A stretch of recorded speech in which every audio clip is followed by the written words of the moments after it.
when you come into a job or a church or a situation or a group of people, you're like, I know what I can bring here. Yes.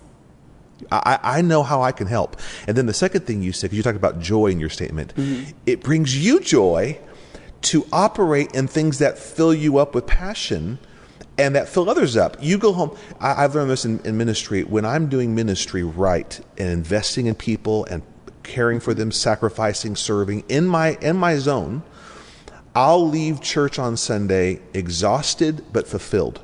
Exactly. I left it all on the field.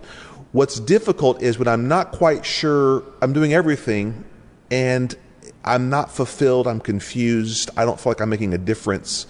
And there's so much power in that statement to know this is what I can offer and this is what fills me as I do it.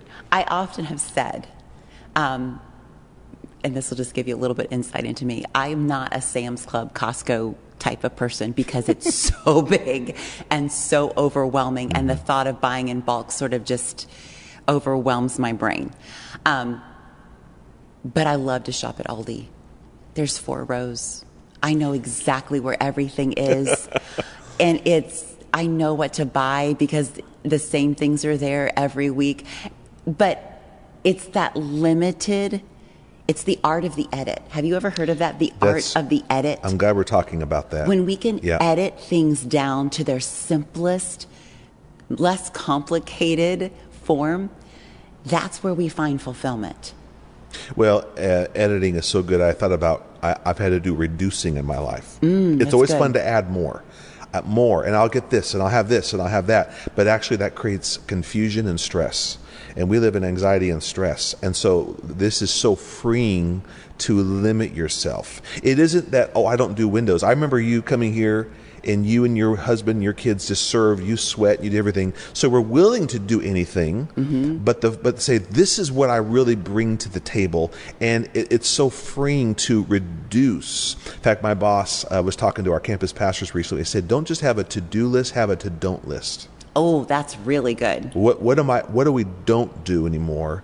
Or as our friend Scott Fay, he said this once, he was mentoring me as you go to higher levels. When you go to, listen to this ministry leader, when you go to higher levels of more teams, more people, more ministries, you actually have to ask yourself, what am I going to do less of? And what am I going to do more of? That's a picture of focus. Yes, and that's exactly what the primary ID statement did for me. I've read this from the E-Myth. Michael E. Gerber says, great people have a vision for their lives that they practice emulating each and every day. They go to work on their lives, not just in their lives. Their lives are spent living out the vision they have of their future in the present. And I think that is exactly what a primary ID statement does. It gives you vision that's crystal clear, and you're thinking of the future when you can filter things through this primary ID statement. That's so good. A quote I think about from Brian Tracy is, if you don't have a vision for your week, someone else will. Oh, that's good. So that goes back to, it isn't that I'm not a servant leader and I go there, I'm going to go serve a lady on Monday with some bottled water and love her. I'm always going to go serve and sacrifice, but I'm going to spend the most of my time saying I'm responsible not only just for my health, but to be effective. It's stewardship. Identity statement, Michelle, is stewardship of, I want to give my best to situation. Now, we also talk about gaps because it also means if I'm editing, I'm only doing 3 things. Like I told you as a campus pastor, I love people, build teams, develop leaders. That forces me to say, I got to develop leaders to handle the other areas. Yes, exactly.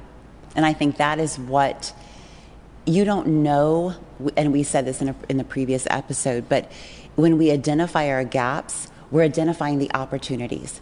So by having a primary ID statement, this is where you're fulfilled, but the opportunities are what's going to fulfill other people because they're wired for the things that you're not. And I think that is what we learned, and what you're so great at is giving away jobs that are suited for the person because of their gifting and because of their wiring.